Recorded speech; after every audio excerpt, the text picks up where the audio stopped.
Teknisi penerbangan. 1. Seorang teknisi penerbangan sedang melakukan inspeksi rutin pada sistem hidrolik pesawat. Ia menemukan kebocoran kecil pada salah satu selang hidrolik. Apa tindakan yang paling tepat dilakukan oleh teknisi tersebut? A. Mengganti seluruh sistem hidrolik. B. Menambal kebocoran dengan material sementara.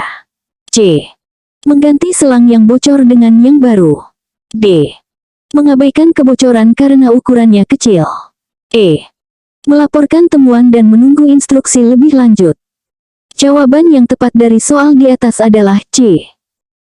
Pembahasan dari pertanyaan di atas yaitu, bahwa tindakan yang paling tepat adalah mengganti selang yang bocor dengan yang baru. Ini merupakan solusi yang efektif dan sesuai dengan prosedur keselamatan penerbangan. Menambal atau mengabaikan kebocoran dapat membahayakan keselamatan, sementara mengganti seluruh sistem adalah tindakan yang berlebihan. Kita masuk soal berikutnya. 2. Dalam pemeriksaan engine pesawat turbofan, teknisi penerbangan menemukan beberapa blade kompresor yang mengalami erosi. Apakah dampak paling signifikan dari kondisi ini terhadap kinerja mesin? A. Peningkatan konsumsi bahan bakar. B. Penurunan thrust atau daya dorong. C. Peningkatan temperatur exhaust. D. Vibrasi berlebih pada engine. E. Peningkatan efisiensi engine. Jawaban yang tepat dari soal di atas adalah B. Pembahasan dari pertanyaan di atas yaitu, bahwa erosi pada blade kompresor akan menyebabkan penurunan thrust atau daya dorong engine. Hal ini terjadi karena erosi mengubah bentuk aerodinamis blade, mengurangi efisiensi kompresi udara, yang pada akhirnya menurunkan output daya engine secara keseluruhan. Kita masuk soal berikutnya. 3. Teknisi penerbangan sedang melakukan kalibrasi pada sistem Inertial Navigation System atau INS pesawat. Manakah dari berikut ini yang bukan merupakan komponen utama dari INS? A. Akselerometer. B. Gairoskope. C. Magnetometer. D. Prosesor unit. E. GPS receiver. Jawaban yang tepat dari soal di atas adalah E. Pembahasan dari pertanyaan di atas yaitu, bahwa GPS receiver bukan merupakan komponen utama dari Inertial Navigation System atau INS tradisional. INS menggunakan akselerometer untuk mengukur percepatan linear, gairoskope untuk mengukur kecepatan sudut, dan prosesor unit untuk mengolah data. Magnetometer dapat digunakan sebagai tambahan, tapi GPS adalah sistem navigasi terpisah yang sering diintegrasikan dengan INS untuk meningkatkan akurasi. Kita masuk soal berikutnya. 4. Dalam pemeriksaan sistem avionik pesawat, teknisi penerbangan menemukan masalah pada sistem Traffic Collision Avoidance System atau TCAS. Apa fungsi utama dari TCAS? A. Mendeteksi turbulensi udara. B. Memantau cuaca di sekitar pesawat. C. Mencegah tabrakan antar pesawat di udara. D. Mengontrol lalu lintas udara di bandara. E. Mengoptimalkan rute penerbangan. Jawaban yang tepat dari soal di atas adalah C. Pembahasan dari pertanyaan di atas yaitu, bahwa fungsi utama Traffic Collision Avoidance System atau TCAS adalah mencegah tabrakan antar pesawat di udara. TCAS bekerja dengan mendeteksi pesawat di sekitarnya dan memberikan peringatan serta instruksi kepada pilot untuk menghindari potensi tabrakan. Kita masuk soal berikutnya. 5. Seorang teknisi penerbangan sedang melakukan pemeriksaan pada sistem kendali terbang fly-by-wire. Manakah dari berikut ini yang merupakan keuntungan utama sistem fly-by-wire dibandingkan dengan sistem kendali mekanik konvensional? A. Lebih mudah dalam perawatan. B.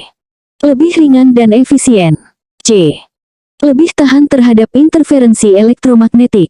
D. Memiliki feedback taktil yang lebih baik untuk pilot. E. Tidak memerlukan backup sistem. Jawaban yang tepat dari soal di atas adalah B. Pembahasan dari pertanyaan di atas yaitu, bahwa keuntungan utama sistem fly-by-wire adalah lebih ringan dan efisien. Sistem ini menggantikan kabel dan linkage mekanik dengan sinyal elektronik, mengurangi berat pesawat secara signifikan. Selain itu, Sistem ini memungkinkan optimalisasi aerodinamika yang lebih baik, meningkatkan efisiensi penerbangan secara keseluruhan. Kita masuk soal berikutnya. 6. Dalam melakukan troubleshooting pada auxiliary power unit atau APU pesawat, teknisi penerbangan menemukan bahwa unit tersebut gagal start. Manakah dari berikut ini yang bukan merupakan kemungkinan penyebab kegagalan start APU? A. Baterai lemah. B. Fuel pump failure. C. Igniter malfunction. D. Oil pressure rendah. E. Bleed valve stuck close. Jawaban yang tepat dari soal di atas adalah D. Pembahasan dari pertanyaan di atas yaitu, bahwa oil pressure rendah bukan merupakan penyebab langsung kegagalan start APU. APU biasanya dapat start bahkan dengan oil pressure rendah, meskipun hal ini dapat menyebabkan masalah operasional setelah start. Penyebab umum kegagalan start APU termasuk masalah pada sistem kelistrikan atau baterai lemah, bahan bakar atau fuel pump failure, sistem pengapian atau igniter malfunction, atau masalah mekanis seperti bleed valve yang macet. Kita masuk soal berikutnya. 7. Teknisi penerbangan sedang melakukan inspeksi pada sistem landing gear pesawat. Ia menemukan indikasi wear yang signifikan pada salah satu tire. Berdasarkan standar keselamatan penerbangan, pada kondisi apakah sebuah tire harus diganti? A. Ketika kedalaman tread mencapai 2 mm. B. Saat terlihat cord atau fabrik di permukaan tire. C. Ketika usia tire mencapai 5 tahun. D. Saat tekanan tire turun 10% dari spesifikasi. E. Ketika terjadi flat spot pada tire. Jawaban yang tepat dari soal di atas adalah B. Pembahasan dari pertanyaan di atas yaitu, bahwa menurut standar keselamatan penerbangan, sebuah tire harus segera diganti saat terlihat cord atau fabrik di permukaan tire. Kondisi ini menunjukkan bahwa tire telah mengalami keausan yang sangat signifikan dan tidak lagi aman untuk digunakan. Kedalaman tread, usia tire, dan kondisi lainnya juga penting, namun visibilitas cord atau fabrik merupakan indikator kritis yang mengharuskan penggantian segera. Kita masuk soal berikutnya. 8.